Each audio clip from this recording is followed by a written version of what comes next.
San Juan Eudes. Presbítero. 1601 a 1680. Memoria. 19 de agosto. Un rudo santo, se ha dicho de él, bajo la influencia de la pura simpatía que inspiraba su carácter. Sin embargo, no tenía la dureza jansenista, los jansenistas fueron sus enemigos y sus calumniadores. El doctor Huth echó también sobre su cara manchas de tinta. Era, dice, de un natural brusco y audaz.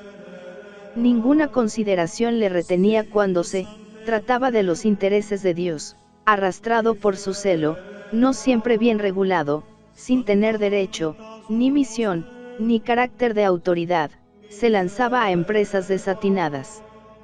Ardiente, impetuoso, este predicador de la voz de trueno tenía también su bondad, y no carecía de ternura.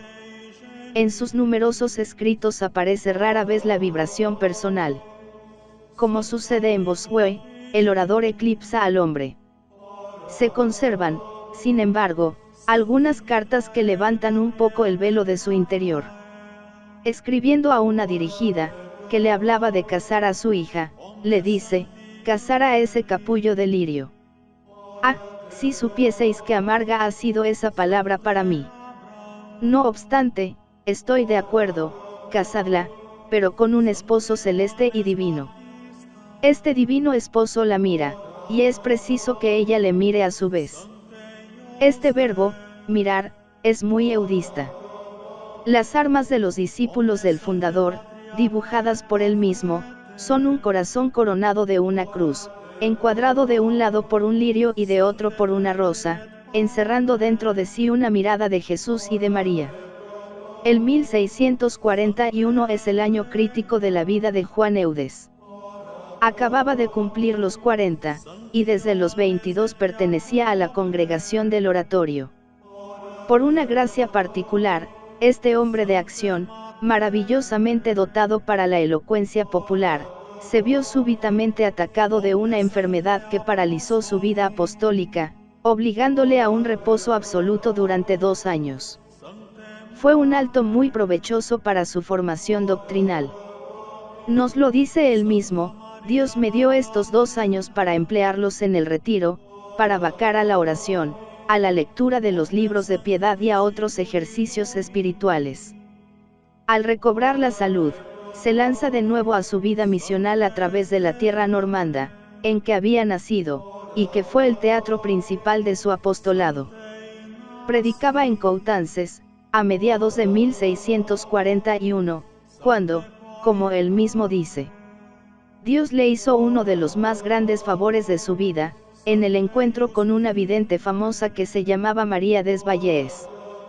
Hija de unos pobres campesinos, esta mujer atraía entonces las miradas de cuantos se preocupaban de las cosas espirituales. Desde su infancia se había visto envuelta en los aires místicos que por entonces soplaban por tierras francesas.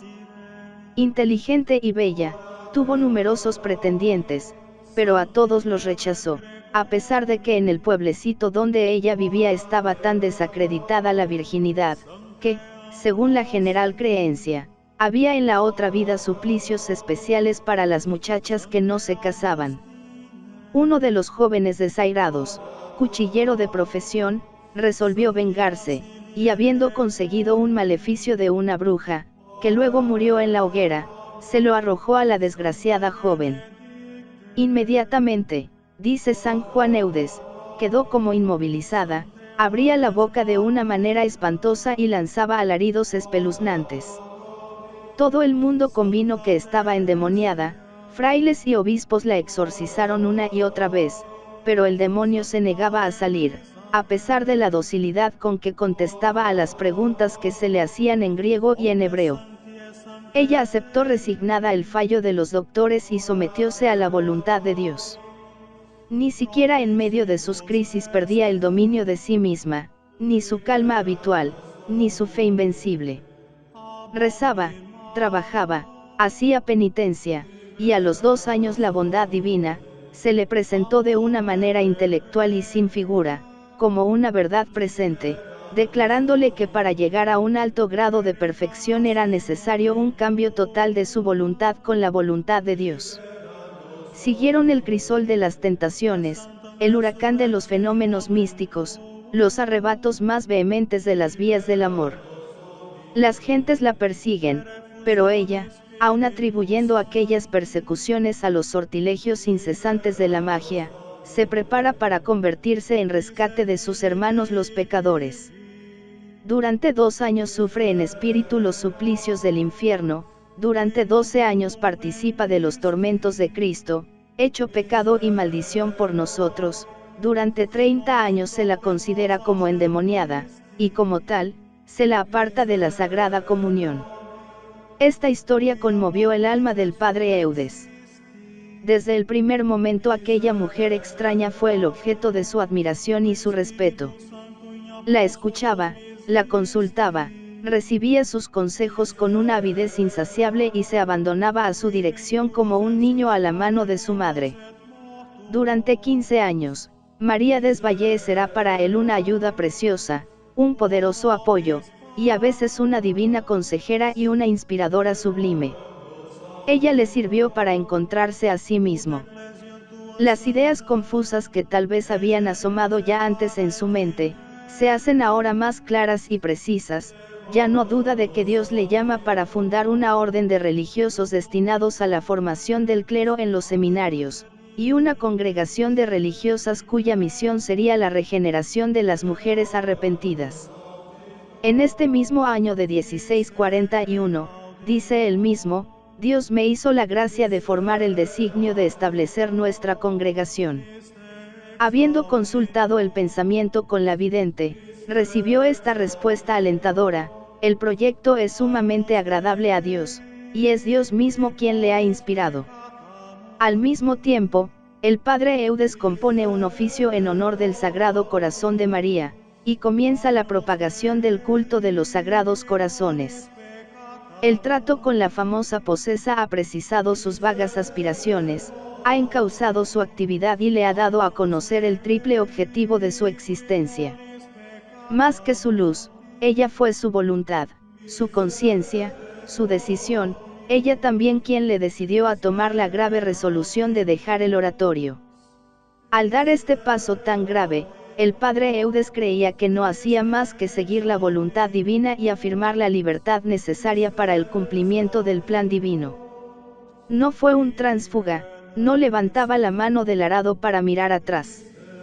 Fue un obrero celoso y vigilante, que trabajó con toda la furia de su naturaleza insaciable.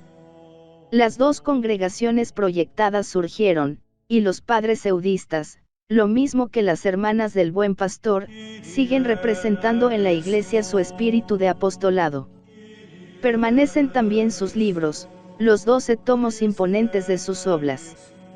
Es verdad que, como escritor, se ha podido decir de él que, si no desciende a lo vulgar, se eleva rara vez de la medianía. Fácil, abundante, inagotable, quiere decirlo todo, venga o no venga a cuento. Las ideas le salen alborotadas, chocando unas con otras, desalojándose mutuamente, para desaparecer en un gran ruido de palabras. A pesar de un orden aparente, donde abundan las divisiones y las subdivisiones, cuesta leerle. De cuando en cuando, la agitación se calma para dejar el paso a piadosas oraciones, bellas a veces, pero monótonas, verbosas, demasiado largas. Se ve bien que escribe con la nerviosidad de quien acaba de dar una misión y se dispone a dar otra. Al coger la pluma, sigue predicando, improvisando y dejándose arrastrar por todas las tentaciones del púlpito. Anuncia que va a tratar una materia, pero luego se olvida de tratarla, comienza bellos cuadros, y los deja sin terminar. Así, aquel cuadro verdaderamente precioso, pero incompleto, en que, hablando del corazón de María, dice, que es la verdadera arpa del verdadero David, nuestro Señor Jesucristo. Porque es Él quien la ha hecho con su propia mano y Él solo quien la posee.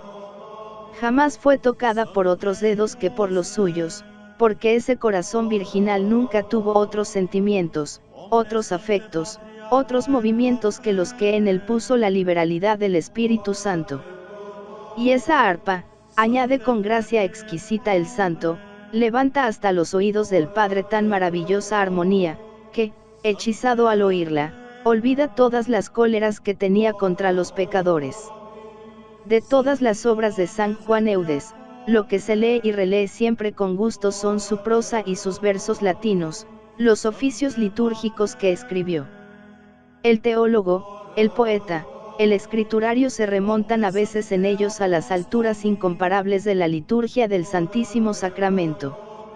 Del oficio del sacerdocio divino se ha podido decir que es la más bella glorificación de los héroes del sacerdocio, cuyas virtudes y hazañas canta con entusiasmo, es la exposición más sorprendente de las grandezas y los deberes del sacerdote, y la más ardiente oración para pedir al cielo que extienda sobre el mundo las llamaradas del espíritu sacerdotal.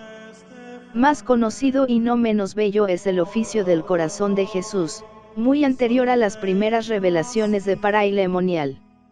Hay en el entusiasmo poético, pensamiento rico y profundo, piedad suave y sólida, que se nutre en las fuentes de la patrología y de las sagradas escrituras. El tema del amor lo domina todo, especialmente en la misa, aquella, misa de fuego, como se decía en el siglo XVII. Sin embargo, la idea que domina es la del corazón, no como fuente de todas las vibraciones amorosas de Cristo, sino más bien como símbolo representativo de todas sus perfecciones. Discípula de San Francisco de Sales, Santa Margarita María considerará, sobre todo, el corazón amor, discípulo de Berulle en el oratorio, San Juan Eudes contempla preferentemente el corazón persona. Los dos aspectos se juntarán en la gran devoción de los tiempos modernos.